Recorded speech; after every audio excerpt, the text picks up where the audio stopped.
छीटा जवानी के उड़े दहो, मनवा से मनवा के जुड़े दहो। छीटा जवानी के उड़े दहो, मनवा से मनवा के जुड़े दहो। आज सुत दरिया तान की तान की तान की। टूट जाए राजा जी,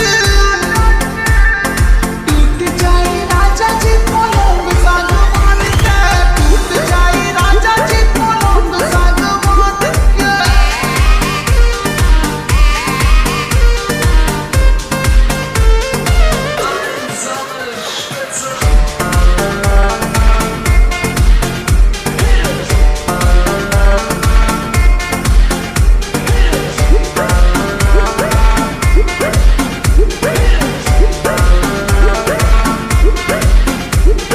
छुए तो बदन की देखो न कटन की, चदर बिछा दे हमी।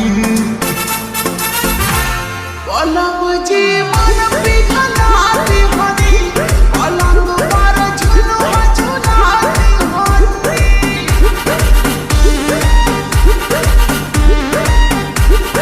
छुए तो बदन की देखो न कटन की, चदर बिछा दे हमी।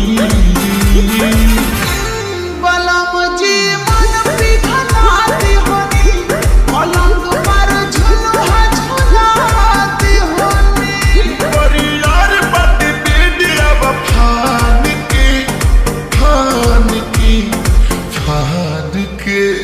टूट जाए राजा जी,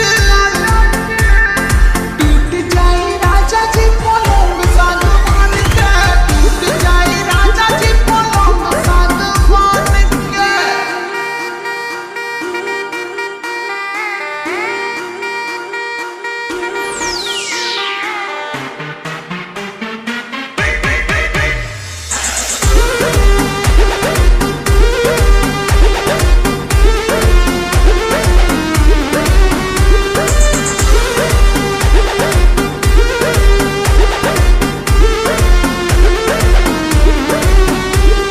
बने तब सरमी देहिया में गरमी पैठे लागी हो।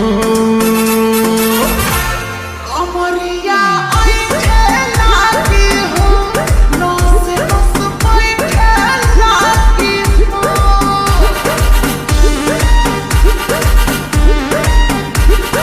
बने तब सरमी देहिया में गरमी पैठे लागी